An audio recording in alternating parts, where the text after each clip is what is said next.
உண்மையிலே தைரியங்கிறது எது தெரியுமா?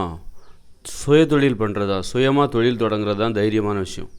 நம்ம பயங்கிறது கோழைத்தனம், பயம் முதல்ல வேலைக்கு போகிறது ஒரு தைரியம்.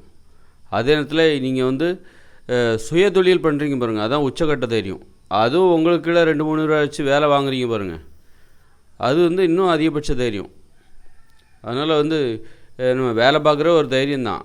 அதே நேரத்தில் வேலையிலே ஒரு கோழைத்தனமாக அப்படிலாம் இருக்குது, பயந்தாங்குழித்தனம் அப்படிலாம் இருக்குது, பயம், தைரியம் அதெல்லாம் இருக்குது. வேலை செஞ்சிட்டாலே ஒன்றும் தைரியமானவங்க ஆள் கிடையாது. சுயதொழில் பண்ணுறாங்க பாருங்கள், அவங்க தான் தைரியமான ஆட்கள்.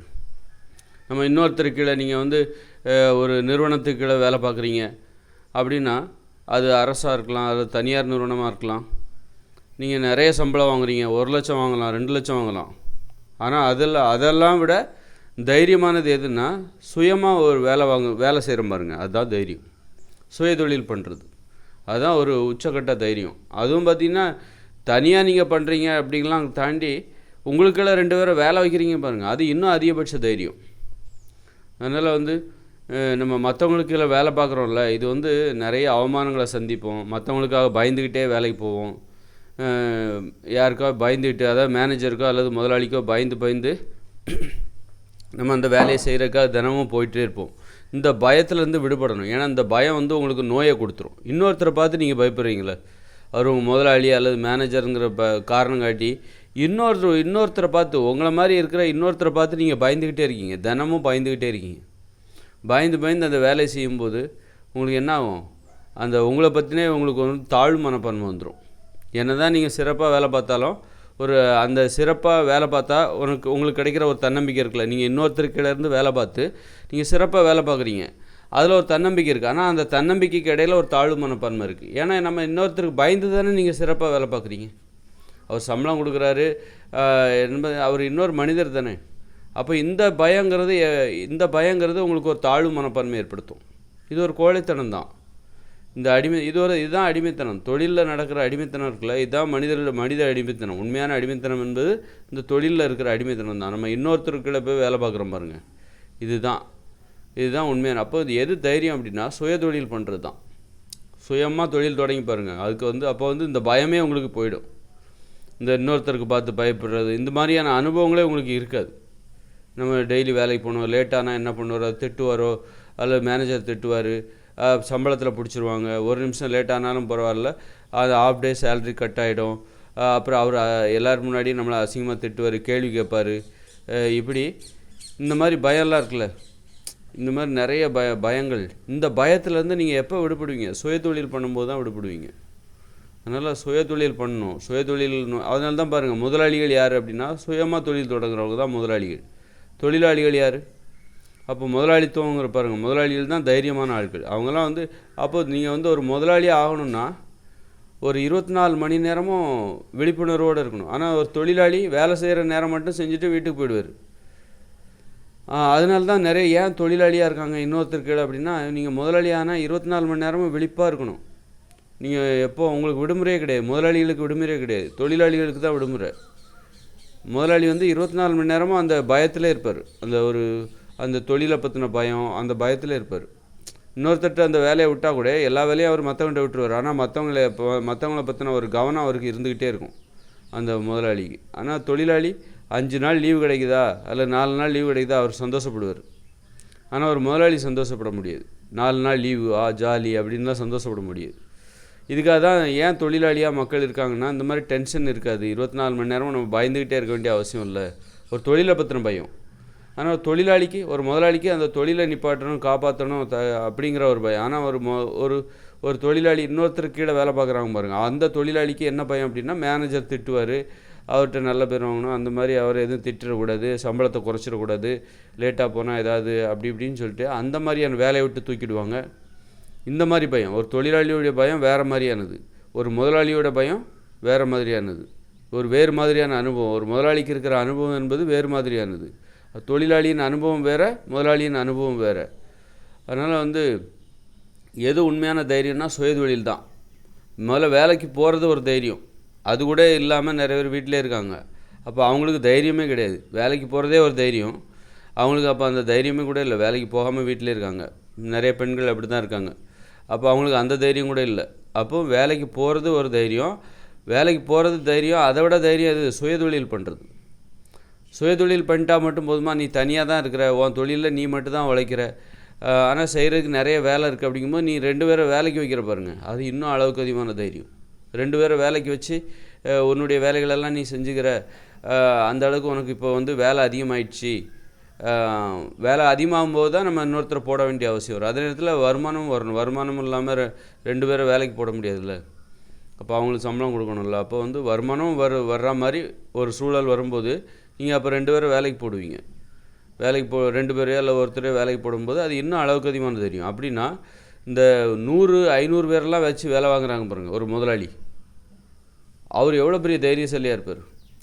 அந்த முதலாளிக்கு கீழே இருக்கிற ஒரு 100-200 தொழிலாளர்களில் ஒருத்தராக நீங்கள் இருக்கிறீங்க அப்படின்னா உங்களுக்கும் அந்த முதலாளிக்கும் எவ்வளோ வித்தியாசம் பாருங்களேன். ஒரு முதலாளி 100-200 ஒரு 500 பேரை வச்சு வேலை வாங்குறாருப்பா, இல்லை 1000 பேரை வச்சு வேலை வாங்குறாரு.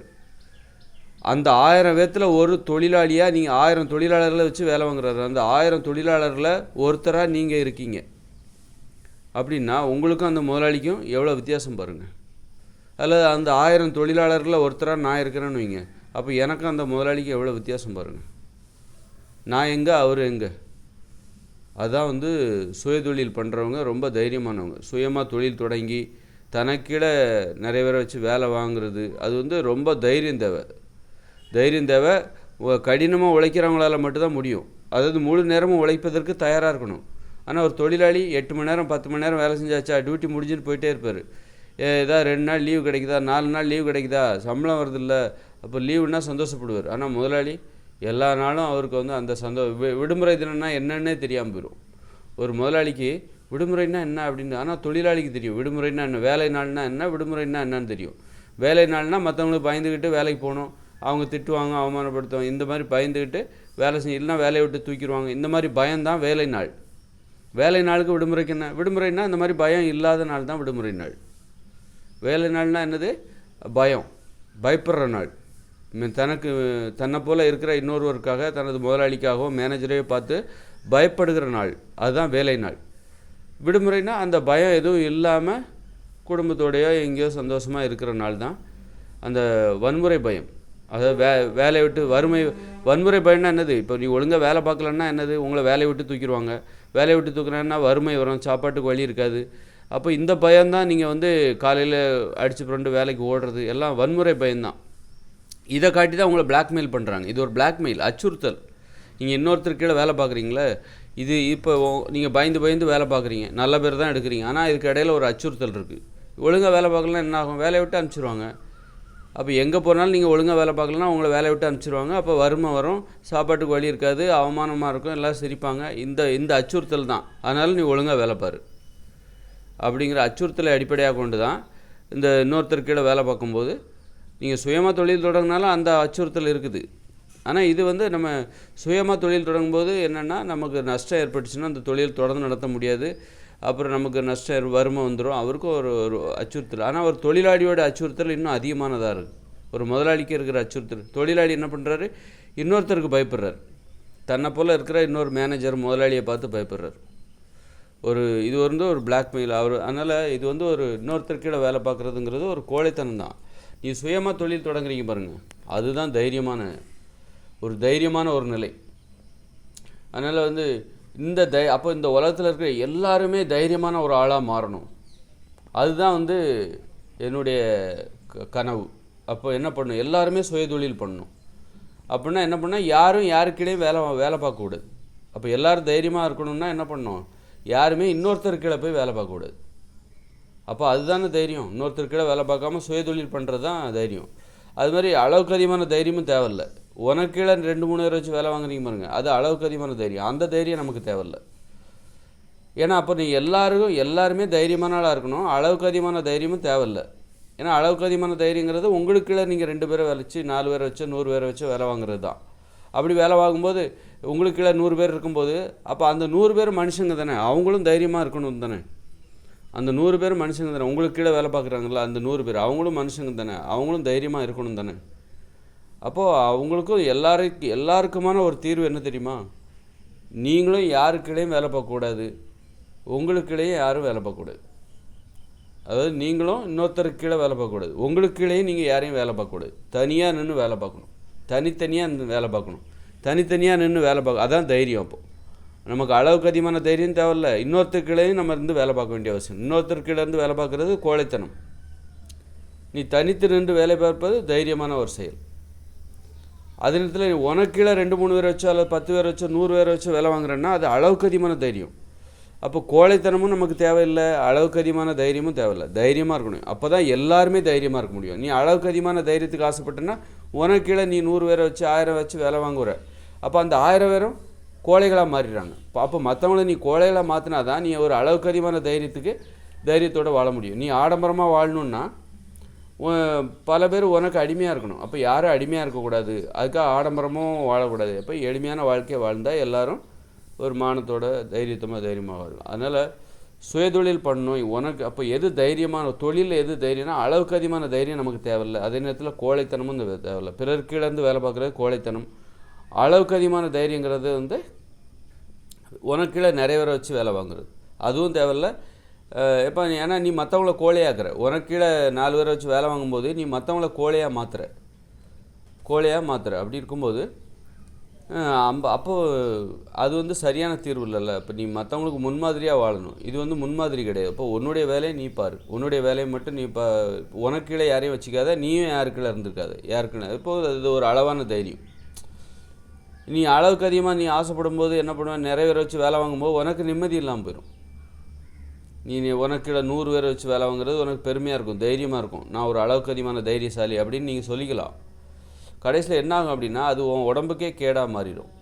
நீ அளவுக்கு அதிகமான 1000 பேர்த்த வச்சு வேலை வாங்குறேன்னா உனக்கு நிம்மதியே இருக்காது. உனக்கு எப்போ பார்த்தாலும் அந்த 1000 பேர் வேலை முடிஞ்சு வீட்டுக்கு போயிடுவாங்க. ஆனால் நீ எப்போ அந்த வேலையை பற்றியே வச்சுட்டு இருப்ப, பயந்துக்கிட்டே இருப்ப. அந்த வேலை ஒழுங்காக காப்பாற்றணும், பெரிய பெரிய ரிஸ்க்கெல்லாம் எடுக்க ஆரம்பிச்சிருவேன். உனக்கு நிம்மதியே இருக்காது, எப்போ பார்த்தாலும் டென்ஷனாகவே இருப்பேன். அதனால் அந்த மாதிரி தைரியம் தேவையில்லை. அப்போது நீ அளவோட உன்னால் என்ன செய்ய முடியுமோ, நீ ஒரு தனி ஆளாக இருந்து உன்னால் என்ன செய்ய முடியுமோ அதை செஞ்சுட்டு போய் ரெஸ்ட் எடு. உனக்கிடையும் யாரும் வேலை பார்க்க வேண்டிய அவசியம் இல்லை, நீயும் கீழேயும் வேலை பார்க்காத. அப்போ அதுக்கு இந்த உலகத்தில் அப்போ எல்லோரும் யாருமே யாருக்கு கீழேயும் வேலை பார்க்கக்கூடாது, அது மாதிரி யாருக்கு கீழும் இவங்க வேலை பார்க்கக்கூடாதுன்னா அதற்கு ஏற்ற ஒரு தொழில் இந்த உலகத்தில் இல்லை. இயந்திர அறிவியல் உலகில் இந்த உலகமே பார்த்திங்கன்னா இன்னொருத்தருக்கிலேருந்து வேலை பார்த்து தான் இது உருவாக்கப்பட்டது, அடிமைத்தனத்தால் உருவாக்கப்பட்டது. இந்த உலகம், இந்த இயந்திர அறிவியல் உலகம் என்பது அடிமைத்தனத்தால் உருவாக்கப்பட்டது. இந்த மாதிரி இன்னொருத்தருக்கிலேருந்து வேலை பார்க்குறது அல்லது தனக்கீழே 1000 பேர்த்த வச்சோ 100 பேரை வச்சோ வேலை வாங்குறது. அதனால தான் இந்த உலகம் உருவாக்கப்பட்டது, அடிமைத்தனத்தால் உருவாக்கப்பட்டது, அச்சுறுத்தலால் உருவாக்கப்பட்டது. அதனால் இந்த உலகத்தில் நீங்கள் எல்லா மனிதரும் தைரியமாக வாழ முடியாது. தைரியமான வாழ்க்கைங்கிறது என்னது, சுய தொழில் பண்ணுறது தான். சுயமாக தொழில் பண்ணணும், நீ மட்டும்தான் தொழில் பண்ணணும். அடுத்தவங்களையும் நீ கோழையாக மாற்றக்கூடாது, நீனும் கோழையாக மாறக்கூடாது. அடுத்தவங்களே வச்சு நீ வேலை வாங்கக்கூடாது, அடுத்தவங்களையும் நீ அச்சுறுத்தக்கூடாது. நீ ஒரு முதலாளியாக இருக்கும்போது அடுத்தவங்கள நீ அச்சுறுத்துவ, ஒழுங்காக வேலைக்கு வரலாம் சீட்டை கழிச்சிருவேன்னு சொல்லுவேன். அந்த மாதிரி நீ மற்றவங்கள அச்சுறுத்தாத, மற்றவங்கள கோழையாக்கிட்டு நீ தைரியமாக மாறாத. அதே நேரத்தில் நீனும் யார்கிட்டையும் போய் கோழையாக நிற்காத. நீ எல்லாருமே இந்த உலகத்தில் சுயதொழில் பண்ணணுன்னா அதுக்கு இந்த உலகத்தில் முடியாது. இந்த உலகத்தில் இப்போ இந்த உலகத்தில் ஒரு மருத்துவமனை இருக்குன்னா அங்கே பெரிய மருத்துவர் இருப்பார், செவிலியர்கள் இருப்பாங்க, கீழே இருப்பாங்க. இப்படி யாருக்கீழே வேலை பார்த்தாகணும். அந்த மருத்துவர்கள் அரசாங்கத்துக்கு கீழே வேலை பார்த்தாகணும். அப்போ இந்த உலகத்தில் சுயமாக தொழில் தொடங்க முடியாது. சுயமாக ஒருத்தர் எல்லா மனிதரும் தைரியமான ஆளாக முடியாது, ஆக முடியாது. அப்போது அதற்கேற்ற உலகம் தான். அப்போ தைரியமாக இருந்தால் தான். ஏன் தைரியமாக இருக்கணும் அப்படின்னா அப்போ தான் மன ஆரோக்கியமாக இருக்கும். நம்ம எப்போ பார்த்தாலும் இன்னொருத்தருக்கு பயப்படும் போது நமக்கு ஒரு கோழைத்தனம் வந்துடுதுல, அப்போ தாழ்வு மனப்பான்மை ஏற்படுது, தன்னம்பிக்கை குறைஞ்சி போயிடுது, தன்னம்பிக்கையெல்லாம் குறைஞ்சி போயிடுது. அப்போ நமக்கு நோய் வந்துடும். தாழ்வு மனப்பான்மை இருக்குல்ல, அதுதான் நோய்க்கு காரணமாக இருக்குது. தாழ்வு மனப்பான்மை வரும்போது தாழ்வான சிந்தனை வரும். தாழ்வு மனப்பான்மைன்னா என்ன, அந்த மனசில் தாழ்வான எண்ணங்கள் இருக்கும், தாழ்வான நினைவுகள், தாழ்வான கற்பனைகள், தாழ்வான சிந்தனைகள். அப்படிப்பட்டவர் தாழ்வான செயல்களில் தான் ஈடுபடுவார். அப்போ தாழ்வான செயல்பாடு எது, இந்த சும்மா சிகரெட் அடிக்கிறது, மதுபானம் குடிக்கிறது, கண்ட பரோட்டா சாப்பிட்றது, வெள்ளச்சீனி இதில் எல்லாம் தாழ்வு மனப்பான்மை. தன்னை தாழ்வாக நினைக்கிறதுனால தான். அந்த தாழ்வு மனப்பான்மை எங்கேருந்து வருது, நீ இன்னொருத்தர் கீழேருந்து வேலை பார்க்குறல்ல, யாரோ ஒரு முதலாளியை பார்த்து பயப்படுற, யாரோ ஒரு மேனேஜரை பார்த்து, ஒன்றை போல் இருக்கிற இன்னொரு மனிதரை பார்த்து நீ பயந்துரு நடுங்குற. ஐயோ திட்டிடுவாரோ அப்படின்னு சொல்லி. அப்போ அது ஒரு கோழைத்தனம் தானே, அது ஒரு தாழ்வு மனப்பான்மை தானே உனக்கு தரும், அவமானத்தை தரும். அடிமைத்தனம்ங்கிறது அவமானத்தை தான் தரும். இந்த அடிமைத்தனத்தில் நீ ஸ்டடியாக வேலை பார்க்குற, நீ ஒன்று பெரிய அவார்டு கிடைக்குது, ப்ரொமோஷன் கிடைக்குதுன்னா அடியில் ஒரு அச்சுறுத்தல் இருக்குது. நீ ஒழுங்காக நல்லா வேலை பார்த்தனால அவார்டு கிடைக்குது, ஒழுங்காக வேலை பார்க்கலன்னா சீட்டை கழித்து வீட்டுக்கு அனுப்பிச்சிடுவாங்க. இந்த அச்சுறுத்தல் தான். இந்த அச்சுறுத்தலுக்கு மேலே நின்றுக்கிட்டு தான் நீ கடினமாக உழைச்சி நல்ல பேர் வாங்கி விருதெல்லாம் வாங்கிட்டு இருக்க. ஒரு 2-3 நாள், ஒரு வாரம் நீ வேலை பார்க்கலன்னு வை, 10 வருஷம் 30 வருஷம் நீ வேலை பாரு, உனக்கு அவார்டெல்லாம் கொடுப்பாங்க. ஒரு 10 நாள் வேலை பார்க்காம அந்த கம்பெனியில் இருந்து பாரு, உடனே உன்னை பற்றி எல்லோரும் சிரிக்க ஆரம்பிச்சிருவாங்க, கேலி பண்ண ஆரம்பிச்சிருவாங்க, சீட்டை கழித்து அனுப்பிடுவாங்க. அப்போ நீ மற்றவங்களுடைய இந்த மாதிரியான அச்சுறுத்தலுக்கு பயந்து தான் நீ அந்த மாதிரி நல்லா கடினமாக உழைக்கிற. அப்போது நீ ஒரு சுயதொழில்ங்கிறது என்னென்னா, நீ வேலை பார்த்தாலும் சரி வேலை பார்க்கலாலும் சரி உன்னை யாருமே எதுவுமே சொல்ல மாட்டாங்க. அது உன்னை சார்ந்தது. நீ வேலை பார்த்தா நீ சாப்பிட போகிற, வேலை பார்க்கலன்னா நீ பட்டினி கிடக்க போகிற. அதுவே உனக்கு கீழே நீ 100 பேரை வச்சுக்கிட்டு நீ உனக்கு கீழே எனக்கு கீழே நான் 100 பேரை வச்சு வேலை வாங்குறேன்ப்பா, அப்போது நீ சும்மா இருக்க முடியாது. சும்மா இருந்தால் அந்த 100 பேரும் சிரிப்பாங்க, இல்லை 100 பேரும் உங்களை விட்டு போயிடுவாங்க. இவர்கிட்ட இருந்தால் நமக்கு சம்பளம் கிடைக்காதுப்பா அப்படின்னு சொல்லி உங்களை விட்டு போயிடுவாங்க. அப்போவும் மற்றவங்க எல்லாருமே சிரிப்பாங்க, அந்த 100 பேருமே சிரிப்பாங்க. அப்போ யாரையும் பார்த்து நம்ம பயப்படக்கூடாது. மற்றவங்க சிரிப்பாங்க அப்படிங்கிற அச்சுறுத்தலுக்கு பயந்துக்கிட்டு மற்றவங்க சிரிப்பாங்க, கேலி பண்ணுவாங்க, திட்டுவாங்க, இது போன்ற அச்சுறுத்தல்கள் எதுவுமே இல்லாமல் நாம் தொழில் செய்யணும் அப்படின்னா அது இந்த இயந்திர அறிவியல் உலகில் சாத்தியமில்லை. அதற்கு தான் ஒரு உலகம் இருக்குது, இயற்கையோடு இணைந்த மனித வாழ்க்கை. 8 வயசுக்கு மேலே எல்லாத்துக்கும் 2 ஏக்கர் நிலம் கொடுத்துடணும். 2040 இந்த இயந்திர அறிவியல் உலகம் செயலிழக்குது. எல்லா மனிதர்களும் தைரியமாக வாழணும், அதுதான் மனிதர்களுக்கு ஆசை. இந்த தைரியமும் வீரமும் மனிதர்களுக்கு ஒரு அழகு. அப்போது எது தைரியம் அப்படின்னா சுயதொழில் பண்ணுறது தான் தைரியம். பிறருக்கு கீழே இருந்து பிறருக்கு பயந்துக்கிட்டு வேலை பார்க்குறது ஒரு அடிமைத்தனம், ஒரு அச்சுறுத்தல், ஒரு கோழைத்தனம், ஒரு தாழ்வு மனப்பான்மை ஏற்படுத்தும். அதே மாதிரி நீ இன்னொருத்தர் உனக்கு கீழே 10 பேரை வச்சு வேலை வாங்கவும் உன்னுடைய தைரியம் அளவுக்கு அதிகமாக போகுது. அப்போ பல பேரை கோழையாக்கிட்டு நீ தைரியமாகிடலான்னு நினைக்கிற. அப்போ எல்லாருமே தைரியமான ஆளாகணும். அப்படிங்கும்போது நீ யாரையும் வேலை வாங்காத, ஒரு நியாயமாக நீ யோசிக்கணும். அப்படின்னா உனக்கிடையும் யாரும் இருக்கக்கூடாது, நீயும் யாருக்கிடையும் வேலை பார்க்கக்கூடாது. அந்த சுயதொழில் பண்ணணும், தன்னந்தனியாக வேலை பார்க்கணும். அதுதான் தொழில். தொழில்னால் அதற்கான இயற்கை விதிமுறைங்கிறது என்ன சொல்லுது அப்படின்னா தன்னந்தனியாக வேலை பார்க்கணும். உனக்கிடையும் யாரும் வேலை பார்க்கக்கூடாது, நீயும் யாருக்கிடையும் வேலை பார்க்கக்கூடாது. இப்போ ஆடு மாடு பாருங்கள், நீ எது தொழில்னால் முதல்ல என்ன, உணவை தேடுவது தான் தொழில். உணவை தேடுவது தான் தொழில். நீங்கள் சம்பாதிக்கிறீங்க, இதை வச்சு கடைசியில் என்ன பண்ண போகிறீங்க? சாப்பாடு தான். தவிர்க்க முடியாத தேவைங்கிறது சாப்பாடு தான். ஒரு வீட்டை கட்டிட்டீங்க, ட்ரெஸ் வாங்கி வச்சிட்டிங்க, எல்லாமே இருக்குது. ஆனால் எது இல்லாமல் நம்மளால் இருக்க முடியாது அப்படின்னா தினம் நமக்கு எது தேவை? உணவு தான் தேவை. நாம் சம்பாதிக்கிற பணத்தை வச்சு நாம் வாங்கக்கூடிய தவிர்க்கவே முடியாத தேவைங்கிறது உணவு தான். நீங்கள் ஆடை இல்லாமல் வாழ்ந்துடலாம், வீடு இல்லாமல் வாழ்ந்துடலாம், குடிசையில் கூட வாழ்ந்துடலாம், பணம் கொடுத்து வாங்க முடியாத இதில் அப்படி. ஆனால் உணவு இல்லாமல் வாழ முடியாது. உணவுக்காக தான் நாம் தொழில் செய்கிறோம். முக்கியமாக இந்த உணவு தான் இந்த உடம்பை வளர்க்குது. அப்படி வளர்க்கப்பட்ட அந்த உடம்பால் தான், உணவு சாப்பிட்டு வளர்ந்த உடம்புக்கு தான் நீங்கள் ஆடை அணிந்து அணிகலன்கள் அணிந்து அழகு பார்க்குறீங்க. அப்போ இந்த உணவு தான் அந்த உடம்பை வளர்க்குதுன்னா நம்ம தொழில் எதுக்காக செய்கிறோம்னா தவிர்க்கவே முடியாத தேவை என்பது உணவு தான். அப்படின்னா மனிதர்கள் மட்டும்தான் தொழில் செய்கிறாங்களா? இந்த மாடும் தொழில் செய்யுது. மாடு புல்லு மேய்தில்லை, அதான் அதற்கு தொழில். நாம் என்ன பண்ணோம், உற்பத்தி பண்ணி அல்லது பணத்தை சம்பாதிச்சு அந்த பணத்தை கொண்டு கடையில் போய் கொடுத்து உணவை வாங்குகிறோம். அந்த ஆடு மாடுகள் நேரடியாக போய் உணவை சாப்பிடுது. முன்னாடி நாமளும் அப்படி தானே இருந்தோம். ஆதி காலங்களில் அப்படி தானே இருந்தோம். நேரடியாக நாமளும் ஆடு மாடுகளைப் போல் உணவை தேடி அலைந்தோம். அப்போ ஆடு மாடுகளும் தொழில் பண்ணுது. சிங்கத்துக்கு வேட்டையாடுறது தான் தொழில், உணவை தேடுவது தான் தொழில். அப்படின்னா சிங்கத்துக்கு வேட்டையாடுறது தான் தொழில். அப்புறம் ஆடு மாடுகளுக்கு இந்த புல் இலைதலைகளை மேய்ஞ்சி சாப்பிட்றது தான் தொழில். குரங்குகளும் தொழில் பண்ணுது, போய் அங்கங்கே மரத்தில் இருக்க பழங்களை பறித்து சாப்பிடுது, அப்படியே வீட்டுக்கு வீடு தவிட்டு போகுது, எங்கேயாவது எதாவது கிடைக்காது, அதான் அதுக்கு தொழில்ங்கிறது எல்லாருமே பண்ண. ஆனால் எந்த ஒரு ஆடாவது தனக்கீழே 2 பேரை வச்சு வேலை வாங்குதா? அல்லது யாருக்கீழே இருந்தாவது எந்த ஒரு மாடாவது வேலை பார்க்குதா? ஒழுங்காக புல் மேயணும், எல்லாம் முதலாளி மாடு நம்மளை திட்டுவார், எரும மாடுன்னு திட்டுவார் அப்படின்னு எந்த காளை மாடாவது யோசிச்சிருக்கா? கவலைப்படுதா? அதாவது எல்லா ஆடு மாடுகளும் அதற்கான உணவை தான் தேடுது. அப்படின்னா என்னது தொழில் என்பது? அதான் உணவை தேடுவது தான் தொழில். அப்படின்னா எல்லா உயிரினங்களும் தொழில் செய்து. எறும்பு கூட தொழில் செய்து, எறும்பும் தொழில் செய்து. ஆனால் எந்த எறும்பும் இன்னொரு எறும்பு கீழே இல்லை. ஒரு ஒற்றுமையாக இருக்குது. ஒரு எறும்புகள் ஒற்றுமையாக இருக்குது, முன்கூட்டியே எல்லா உணவையும் சேமித்து வைக்குது. ஆனால் எந்த எறும்பும் இன்னொரு எறும்பு கீழே இருந்து வேலை செய்யலை. தனக்கு மேலே தனக்கு கீழேயும் எந்த எறும்பையும் வச்சுக்கிறதுல, தனக்கு மேலே தன்னந்தனியாக வேலை பார்க்குது, தைரியமாக வேலை பார்க்குது. ஒரு எறும்புக்கு இருக்கிற தைரியம் கூட நமக்கு இல்லை. நாம் இன்னொருத்தட்ட பயந்து வேலை பார்க்குறோம். அவர் சொல்கிறதெல்லாம் சரிங்க சார், சரிங்க சார், சரிங்க சார்ன்னுக்கிட்டு, சரிங்க முதலாளி, சரிங்க எஜமா, கடந்த காலங்களில் அடிமைத்தனம், சரிங்க எஜமா அப்படின்னு சொல்லிட்டு பயந்து ஆனால் ஒரு இன்னொரு எறும்புக்கு பயப்படுமா? அதாவது நீ டிஸ்டர்ப் பண்ணால் அது வேறு விஷயம், டிஸ்டர்ப் பண்ணால் கோபம் வரும், அந்த மாதிரி பயப்படணும். ஆனால் வேறு எந்த வகையிலையாவது இந்த மாதிரி தொழிலில் போய் எந்த அச்சுறுத்தல் ஒரு ஆட்டுக்கோ மாட்டுக்கோ இருக்கா, நீ ஒழுங்காக புல் மேய்ஞ்சி கொண்டு வந்தியா இல்லையா அப்படின்னு ஏதாவது ஒரு இன்னொரு மாடை பார்த்து கேட்குதா? இல்லை. அப்படி தானே ஒரு ஆடு இன்னொரு மாட்டுக்கு புல்லை மேய்ஞ்சி கொண்டு கொடுத்து ஒழுங்காக ஐயா உங்களுக்கு தேவையான புல்லை எடுத்துகிட்டு வந்துட்டேங்க ஐயா, எனக்கு தேவையான புல்லை கொடுங்க, சம்பளத்தை கொடுங்கன்னு கேட்குதா? இல்லைல்ல. அதனால் எல்லா உயிரினமும் தொழில் பண்ணுது. உணவை தேடுவது தான் தொழில். அப்படின்னா அந்த தொழிலை எப்படி செய்யணும்னா தன்னந்தனியாக செய்யணும். அதுதான் அப்போ தான் உனக்கு அவமானம் கிடையாது, அச்சுறுத்தல் கிடையாது, தாழ்வு மனப்பான்மை கிடையாது. நீ தைரியமான ஆளாக இருக்க முடியும். அதே நேரத்தில் உனக்கிடையே வேலை வைக்காத போது நீ அடுத்தவங்கள கோழையாக மாற்ற மாட்டேன். அளவுக்கு அதிகமான தைரியமும் உனக்கு தேவையில்லை. அதனால் அது இந்த இயந்திர அறிவியல் உலகில் எல்லோரும் தைரியமாக எல்லாரும் சுயதொழில் பண்ண முடியாது. இந்த உலகம் அடிமைத்தனத்தால் உருவானது. ஒரு கட்டடத்தை கட்டணும்னா அங்கே மேஸ்திரி இருப்பார், இன்ஜினியர் இருப்பார், அவர் சொல்கிறத மற்றவங்க கேட்டால் தான் அந்த கட்டடத்தை கட்ட முடியும். ஒரு மருத்துவமனைன்னா அங்கே தலைமை மருத்துவர் இருப்பார், அவருக்கே சம்பளம் கொடுக்குற அரசாங்கம் இருக்கும்.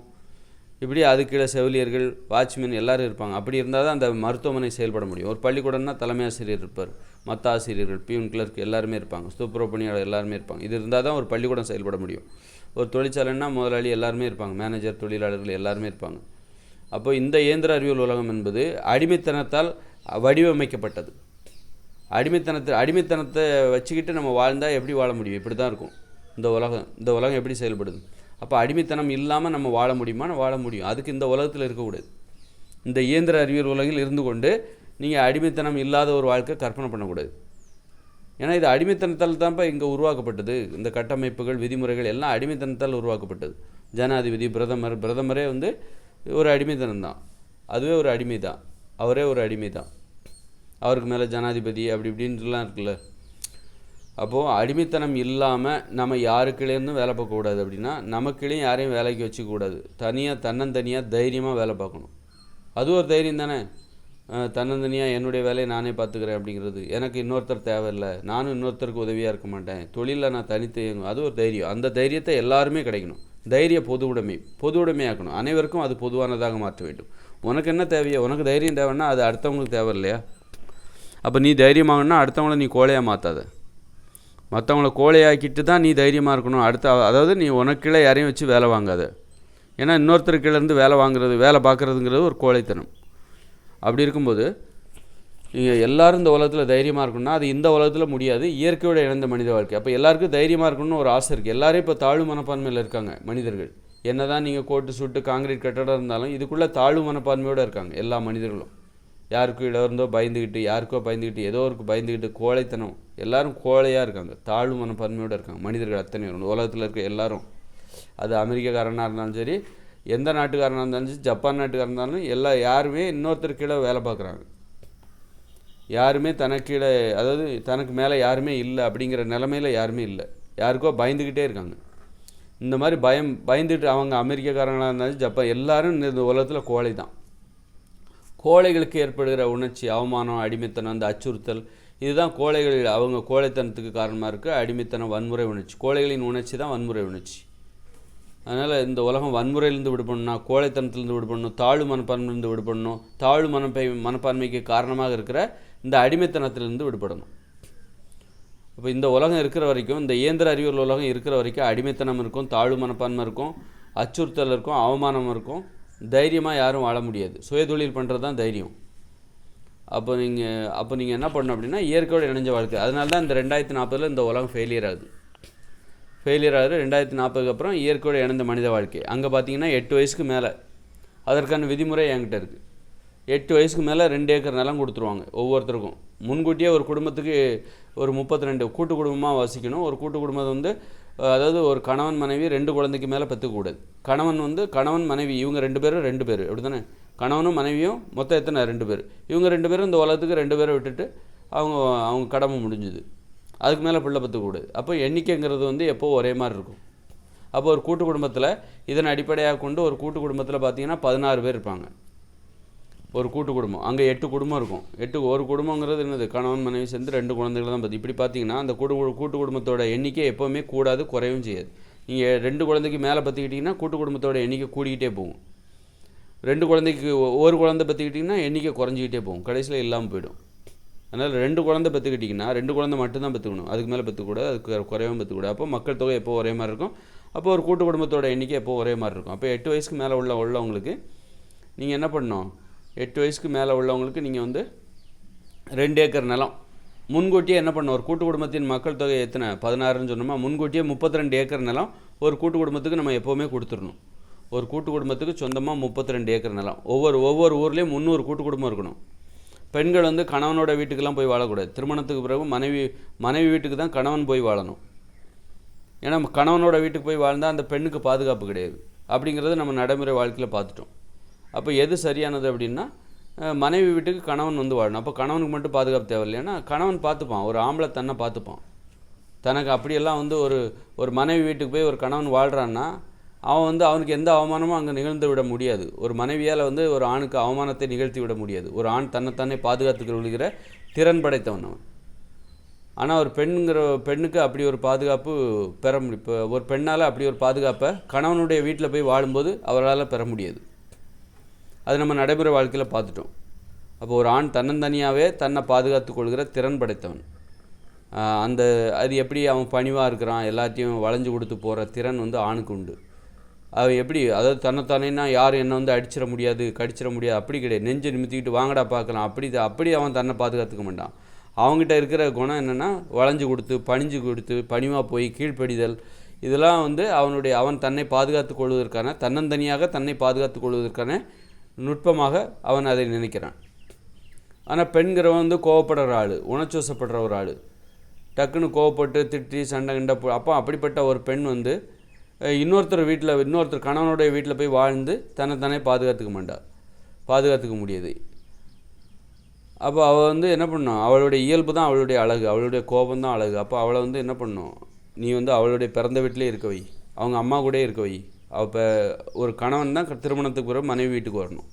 அப்போ இந்த மாதிரி ஒரு வாழ்க்கை முறை இதுதான் இயற்கையோடு இணைந்த எதிர்காலத்தில் நம்ம வாழ போகிற வாழ்க்கை. அப்படி இருக்கும்போது 2 ஏக்கர் 8 வயசுக்கு மேலே உள்ள எல்லாத்துக்குமே 2 ஏக்கர் நிலம் கொடுத்துடணும். 2 ஏக்கர் நிலம் கொடுத்துட்டோன்னு வச்சுங்க, எல்லாருக்குமே ஆணுக்கும் சரி பெண்ணுக்கும் சரி, பிறக்கும் போதே ஒருத்தன் பிறந்துட்டாலே, ஒரு கூட்டு குடும்பத்தில் பிறந்துட்டாலே, ஒரு ஆணாக இருந்தாலும் பெண்ணாக இருந்தாலும் அவங்களுக்கு ஏற்கனவே அங்கே ஒரு 2 ஏக்கர் நிலம் அங்கே இருக்குது. பிறக்கும் போதே வேலை வாய்ப்போடு தான் பிறக்கிறாங்க, வேலையோடு தான், படித்து முடித்து வேலை தேடுறது அப்படின்லாம் அங்கே கிடையாது. நீ பிறந்துட்டாலே உனக்கு பிறக்கிறதுக்கு முன்னாடியே, வயிற்றில் இருக்கும்போதே, நீ உருவாகிறதுக்கு முன்னாடியே உனக்கு அங்கே வேலை வாய்ப்பு இருக்கும். ஒவ்வொரு கூட்டு குடும்பத்துக்கும் 32 ஏக்கர் நிலம் முன்னாடியே கொடுத்துருவாங்க. ஒரு கூட்டு குடும்பத்தின் எண்ணிக்கை என்றைக்குமே கூடாது. 2 குழந்தைகள் மட்டுமே பெற்றுக்கிட்டா எண்ணிக்கை கூடவும் செய்யாது, குறையவும் செய்யாது. ஒரு குறிப்பிட்ட காலத்துக்கு ஒரு 100 வருஷம் கூடவும் செய்யாது, குறையவும் செய்யாது. அப்படி இருக்கும்போது அப்போ வந்து எல்லாருக்கும் 2 ஏக்கர் நிலம் கொடுத்துட்றோன்னு வச்சுக்கோங்க.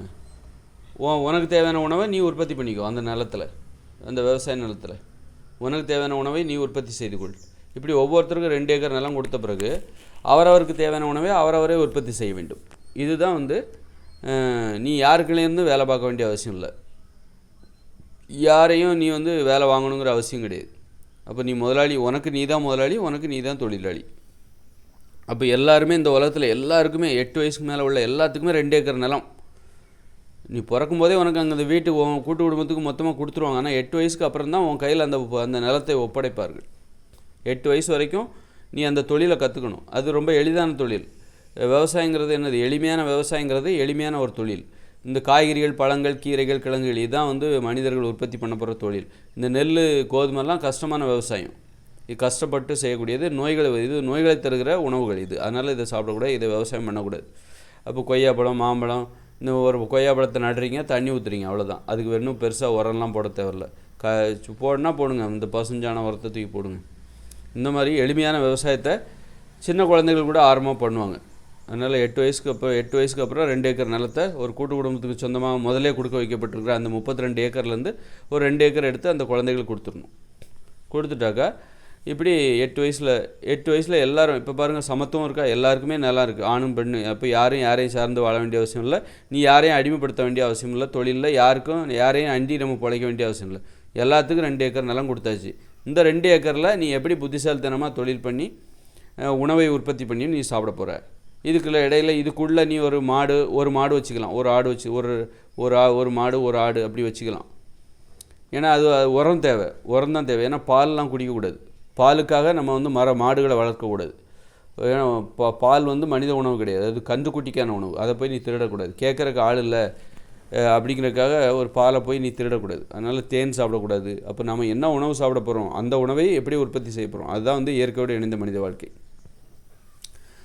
என்பது. அதனால் வந்து இதுதான் வந்து எதிர்காலத்தில் தன்னந்தனியாக எல்லோரும் தைரியமாக இருக்கிற ஒரு சுயதொழில், இயற்கையோடு இணைந்த மனித வாழ்க்கை. 2040 அப்புறம் இந்த உலகத்தில் இருக்கிற அத்தனை பேரும் சுயதொழில் தான் பண்ணுவாங்க. இன்னொருத்தருக்கு வேலை பார்க்குறத விரும்ப மாட்டாங்க. அப்படி ஒரு உலகம் வரப்போகுது. அதனால் அவமானம் இல்லாத, அடிமைத்தனம் இல்லாத ஒரு உலகம், கோழைத்தனம் இல்லாத ஒரு உலகம், எல்லாருமே தைரியமாக இருக்கக்கூடிய ஒரு உலகம். இதுதான் தற்சார்பு வாழ்க்கை முறை. தன்னந்தனியாக இருந்து தொழில் பண்ணணும். தொழிலில் கூட நீ இன்னொருத்தரை சார்ந்திருக்காத, உனக்கு கீழே 4 பேரை நம்பி இருக்காத, உனக்கு மேலே இருக்கிற முதலாளியை நம்பி அப்படி அதுதான் தற்சார்பு கிடையாது, அது பிறசார்பு தொழில். அது தற்சார்பு தொழில் என்பது அது விவசாயம் தான். அதுவும் எளிமையான விவசாயம்.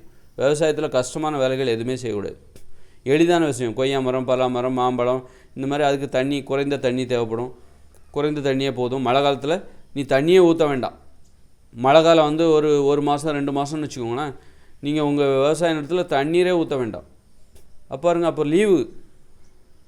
விவசாயம் தான் தொழில்னா அதுவும் எளிமையான விவசாயம். இந்த காய்கறிகள், பழங்கள், கீரைகள், கிழங்குகள், இதுதான் இதை உற்பத்தி பண்ணுறது தான் தொழில்னா, இந்த மழை காலத்தில் உனக்கு தண்ணீரே தேவையில்லை. அப்போ தண்ணி ஊற்ற வேண்டிய வேலையே இல்லை. அப்போ என்ன வேலை, நீ களை பிடுங்கலாம். 2 ஏக்கர் ஒவ்வொருத்தரும் கொடுத்துட்டாங்கன்னா அந்த 2 ஏக்கரில் எங்கெங்கே களை இருக்குது அதை பிடுங்குறது, பிடுங்கி சுத்தமாக உரங்குறம் போட்டு அதை பராமரிக்கும். எளிமையான விவசாயம். அப்போ ஒரு தைரியமாக இருக்கிறதே இனிமேல் எளிமையாக மாறப்போகுது. இயற்கையோடு இணைந்த மனித வாழ்க்கையில் எல்லோரும் சுயதொழில் தான் பண்ண போகிறாங்க. சுயதொழில் பண்ணுறது தான் தைரியம். அப்படின்னா அந்த பண்ணுற சுயதொழிலும் எளிமையாக இருக்குது.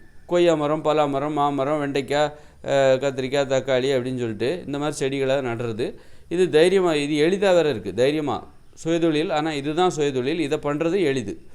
நீங்கள் நெல், கோதுமையெல்லாம் ரொம்ப கஷ்டமான விவசாயம். அப்புறம் எதிர்காலத்தில் இந்த மாதிரி தான் சுயதொழில் பண்ண போகிறாங்க. எல்லோரும் தைரியமான ஆளாக மாற போகிறாங்க. சுயதொழில் பண்ணுறது தான் தைரியம். நீ இன்னொருத்தரையும் வேலை வாங்காத, உனக்கிடையும் யாரையும் வேலைக்கு வச்சுக்காத, நீயும் யாருக்கிடையும் வேலை பார்க்காத. இதுதான் தைரியமாக இருக்குது. அளவுக்கு அதிகமான தைரியமும் நமக்கு தேவையில்லை, கோழைத்தனமும் நமக்கு தேவையில்லை.